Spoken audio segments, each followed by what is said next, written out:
તો ફ્રેન્ડ્સ આપણે આજે આવી ક્રિસ્પી ભાખરી બનાવવાના છીએ જે ચા સાથે દૂધ સાથે ખાવાની બહુ મજા આવે છે। હેલો ફ્રેન્ડ્સ, આજે આપણે ભાખરી બનાવવાની છે। જો મેં ઘઉંનો ઝીણો લોટ લઈ લીધો છે, તમે જાડો લોટ પણ લઈ શકો છો। આપણે 4 થી 5 જણા માટે ભાખરી બનાવવાની છે। તમે એક જણાની એક મુઠ્ઠી લઈ શકો છો આવી રીતે ભરીને। હવે આપણે એમાં 1 ટીસ્પૂન આપણે મીઠું નાખી દઈશું।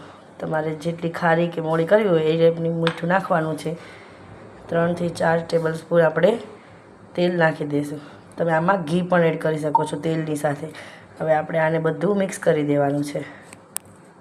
જો આપણે તેલ અને મીઠું બે મિક્સ કરી દીધું છે, આવી રીતે મુઠ્ઠી વળે એટલું આપણે તેલ થોડું નાખવાનું છે વધારે, તો આપણી ભાખરી એકદમ ક્રિસ્પી થશે।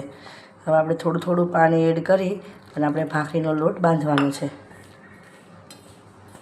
એકદમ કઠણ બાંધવાનો છે, ઢીલો નથી રાખવાનો, તો આપણી ભાખરી ક્રિસ્પી થશે। આપણો લોટ બંધાય અને તૈયાર થઈ ગયો છે। આટલો કઠણ લોટ બાંધવાનો છે આપણે। હવે આપણે આને 5 મિનિટ માટે રહેવા દઈશું, પછી આને વણી અને તાવડીમાં આને બનાવવાની છે। આપણો ભાખરીનો લોટ એકદમ તૈયાર થઈ ગયો છે। હવે આપણે આને થોડો મસળી લેવાનો છે। જો આવી રીતે આપણે આના લુવા વાળી લેવાના છે ભાખરીના, થોડા મોટા રોટલી કરતાં। હવે આપણે આને વણી લેવાની છે। આપણે આને વણી લીધી છે, રોટલી કરતાં થોડી મોટી વણવાની છે, જાડી સેજ રાખવાની છે આટલી। અમારા કાઠિયાવાડીને સવારમાં ભાખરી વગર ન ચાલે। સવારે અમારે રોજ જે ભાખરી થાય આવી રીતે આપણે ચીપિયાથી આપણે આને કાણા પાડી દેવાના છે। મેં પહેલેથી તાવડી ગરમ કરવા મૂકી દીધી છે, તો આપણે એમાં હવે નાખી દઈશું। આપણે આ ભાખરી તાવડીમાં જ બનાવવાની છે, લોઢીમાં આપણે ભાખરી આટલી સરસ ને ક્રિસ્પી નથી થતી। આપણી ભાખરી એક સાઈડથી ચડી ગઈ છે, હવે આપણે બીજી બાજુ એને ઉલટાવી દેવાની છે। એકદમ ધીમા ગેસે હવે બીજી બાજુ આપણે એને ચોડવવાની છે। આપણે બીજી બાજુ ભાખરી એને એકદમ ચડી ગઈ છે, આપણે એને ઉલટાવી નાખશું। હવે ફાસ્ટ ગેસ કરી દેવાનો છે।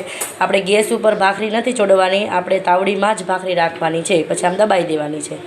જો મેં ગેસ ફાસ્ટ કરી દીધો છે, આપણે ગેસ ઉપર ભાખરી ચોડવાની નથી। જો આ પહેલી બાજુ છે, આ બીજી બાજુ, હવે એને ઉલટાવી દેવાની છે। હવે આને એને એમ જ ચડવા દેવાની છે, થોડો ધીમો કરી દેવાનો છે ગેસ, થોડી વાર ફાસ્ટ ને થોડી વાર ધીમો।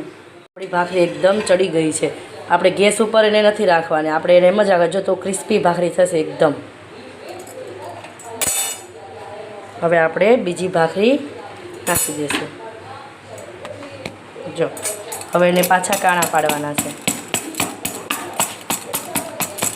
હવે આપણે એમાં ઘી લગાવવાનું છે અને આપણે માખણ ઉપર મૂકી અને પછી ચા સાથે પણ ખાઈ શકાય છે, ઘી સાથે પણ ખાઈ શકાય છે અને ચટણી સાથે પણ ખાવાની બહુ મજા આવે છે।